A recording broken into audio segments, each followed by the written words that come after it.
Today's topic, it deals with race in Trinidad here today. The media don't talk about it. The politicians don't mention nothing about it. But it is reality in Trinidad. Indians fighting against Africans, Africans fighting against Indians. For what reason? For what reason? I could remember as a little fella, my father would have been 90 years today. And his best and personal friend from since he was a small lad coming up was a Negro mister, whose name was Mr. Seeley. Yeah. That was his personal friend. Because why? In that time, there was nothing like Indian and African. There wasn't that. Now it reached to that. I don't know for what reason. The whole country, everybody is like a war start here now. But what this war is about?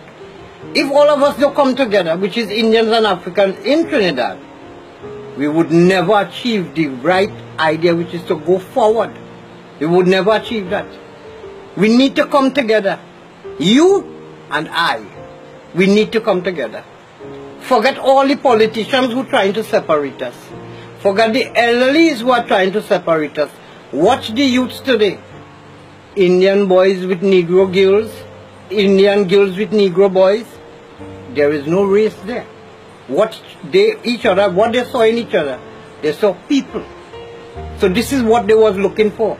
Somebody nice with a nice person. And if she saw it in he, or he saw it in she, we have to abide by that. So from since then to now, what is it separated us? Up to now, we asking the question, what is it separated us? I am glad today that people are seeing the right and wrong. These politicians and them who are in power right now, or even self who have passed, they all do one thing. They're trying to separate all of us.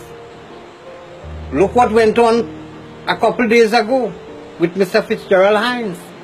He was run out of his own constituency because why? He's not representing the people. It happening in UNC constituents too, you know.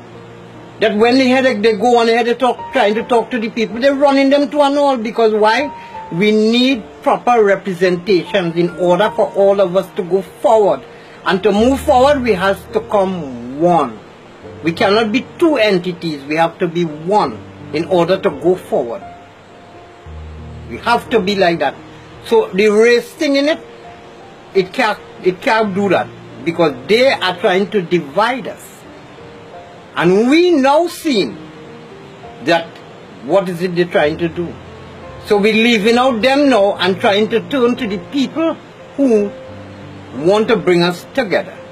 Not to have Trinidad as half black and half Indian. They don't want it like that again. It have people who want it that all of us are Trinidadians living in a cosmopolitan country where you could walk in any street and you don't have a fear. Now look at how we turn to now. Tough streets in Trinidad you cannot go. Why? Who made it like this? The people, who is us. The people. Because why we failing to understand? This is one land with how many races living here. We all have to share and live in peace and harmony. As from today, we have to change the mentalism in which we all operate. Tomorrow morning, I want you to get up and see an African child and tell him good morning. You as an African, you get up and tell an Indian child good morning. Because why? All of us lives here. All of us lives here. We need to come together. We cannot allow nobody to separate us because 100 years ago, it was no separation. All of us great-grandparents used to be in the same barracks together. There was no difference. So how now we need, this is my street and that is your street. We need not to go this road. We need to change our ways of thinking in order for this to go on, which is for us to come together and be one. We need that. If we don't reach this, it comes as if we're not doing nothing to move forward. We just keep throwing back ourselves. Back and back again. We need to go forward, and needing to go forward means you and I, which is an Indian and African, we need to come together.